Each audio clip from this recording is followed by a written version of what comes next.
민생위기, 시민외면, 길을 잃은 민선 8기 김포시정. 존경하는 52만 김포시민 여러분, 김종혁 의장님과 동료원 여러분, 안녕하십니까.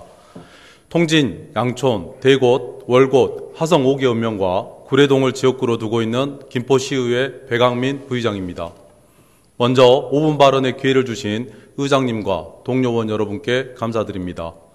저는 오늘 민선 8기 김포시정의 방향성 부재로 인해 드러나는 민생 외면과 사각지대로 내몰린 시민안전, 교육복지 부진과 더 나아가 도시전략의 혼선에 대해 말씀드리고자 합니다. 자영업의 위기는 통계와 현장의 상황이 이를 동시에 증명하고 있습니다. 국세청에 따르면 2023년 폐업 신고 사업자는 98만 6,487명으로 전년 대비 무려 13.9% 증가했습니다. 이는 국내 폐업자 통계 집계 이래 가장 큰 폭의 증가이자 최고 수준의 폐업 건수입니다. 국민들이 체감하는 경제 상황의 심각성은 이미 IMF 외환위기 당시 수준을 넘어섰고 지난 2024년 1월부터 11월까지 자영업자 수는 월 평균 약 566만 명으로 전년보다 약 2만 4천 명 감소해 코로나19 이전보다 낮은 수준을 보이고 있습니다. 불과 2년 만에 수십만 명이 생계 수단을 잃었다는 의미이며 자영업 생태계의 붕괴는 단순한 수치를 넘어 국민 삶의 위기로 다가오고 있습니다. 김포도 예외가 아닙니다. 우리 시의 대표적인 상업시설인 라베니체 상가는 개발 당시부터 수변 상업지 특화 개발로 홍보했지만 현재 폐업률이 30-40%를 상회하고 있는 것으로 알려졌습니다.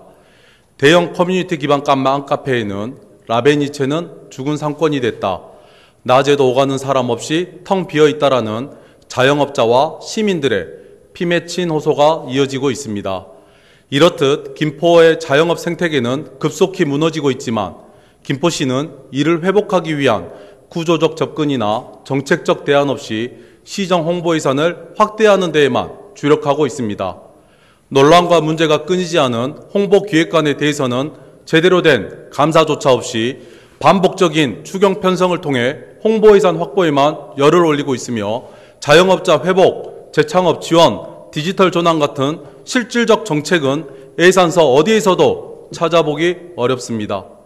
지역 경제 위기는 단순한 예산 항목이 아니라 시민의 생계와 직결된 문제입니다.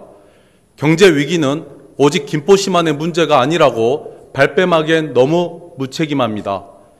행정의 본질은 위기 대응입니다. 시민의 삶이 흔들리고 있는데 애기봉 스타벅스 홍보에만 몰두한다면 김포의 미래는 더욱 위태로워질 수밖에 없습니다. 다음은 교육복지 문제입니다.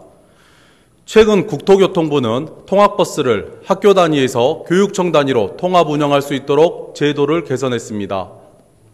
이전에는 학교장이 직접 전세버스 사업자와 계약해야 했기에 행정부담이 컸고 인접한 학교 간 통합 운영이 불가능했습니다. 이번 개정을 통해 교육청이 직접 통학용 전세버스를 운영하게 되면 행정부담을 줄이고 수요가 적은 학교도 효율적인 서비스를 제공할 수 있습니다. 하지만 김포시는 24년 3월과 8월 김포교육지원청의 수요조사에 2차례나 무응답과 참여 의사 없음으로 회신하며 사실상 제도 참여를 거부했습니다.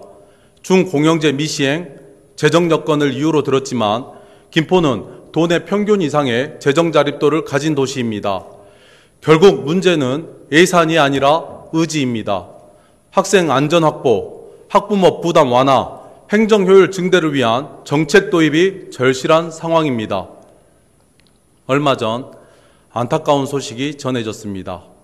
경북 의선 산불 현장에서 헬기 진화 중 순직하신 A 기장, 그분은 김포 시민이셨습니다. 하지만 시민의 생명과 안전을 지켜준다던 김포 시민 안전보험은 이미 만료된 상태였고 그 결과 유족은 단 한 푼의 보상도 받지 못했습니다. 김포시는 지난 2월 보험 계약이 종료된 뒤 새로운 보험사 선정에 실패하며 약 한 달간 시민 전체를 무방비 상태로 방치했습니다. 그 누구도 이 사실을 시민에게 알리지 않았고 그 어떤 임시보장책이나 사전 안내도 없었습니다. 그리고 불과 며칠 후 김포시는 2025년 시민안전보험을 4월 7일부터 다시 시행한다라는 보도자료를 냈습니다. 마치 아무 일도 없었던 것처럼 안타까운 희생은 행정의 작은 차질에 불과한 것처럼 말입니다. 예비계약 체결, 시민 안내, 긴급 대응책 마련 등 최소한의 조치도 취하지 않은 이 사안은 시민 생명에 대한 무관심이자 책임 회피입니다. 지금 중요하고 가장 필요한 건 뒷북치며 생색내듯 포장한 언론기사가 아니라 책임 있는 해명과 재별방지 대책입니다. 마지막으로 도시전략의 문제를 지적하지 않을 수 없습니다. 김병수 시장께서는 2025년 시정연설에서 김포 한강 컴팩트시티를 직주락하게 차별성 있는 도시로 조성하겠다고 밝혔습니다. 하지만 이 개념은 2029년 준공을 목표로 추진 중인 제3판교 테크노밸리를 위해 경기도가 제시한 것으로 김포의 컴팩트시티가 추구하는 도시 형태와는 크게 차이가 있습니다. 김포 컴팩트시티는 고밀도 개발과 광역교통 중심 개발이 핵심인데 제3교 테크노밸리는 여유로운 넓은 부지와 기능별 균형 배치를 전제로 합니다. 이렇게 서로 상충하는 판교의 개발 전략을 단순 이식하는 것은 전략의 궁핍함만 드러낼 뿐입니다. 김병수 시장께서는 우리가 왜 이 도시를 개발하는가라는 근본 이유부터 다시 고민해야 할 것입니다. 시민의 삶을 고려하지 않은 그저 허울 좋은 미사 요구에 몰입된 전략은 구호 그 이상도 이하도 아닙니다. 존경하는 동료 의원 여러분, 지금의 김포의 자영업자는 바람 앞에 촛불처럼 위태롭고 김포의 학생들은 통학권조차 제대로 보장받지 못하고 있습니다. 도시의 비전은 추상적 구호만 남았고 시민의 안전은 또 언제 방치되어 내몰릴지 모릅니다. 바뀌어야 합니다.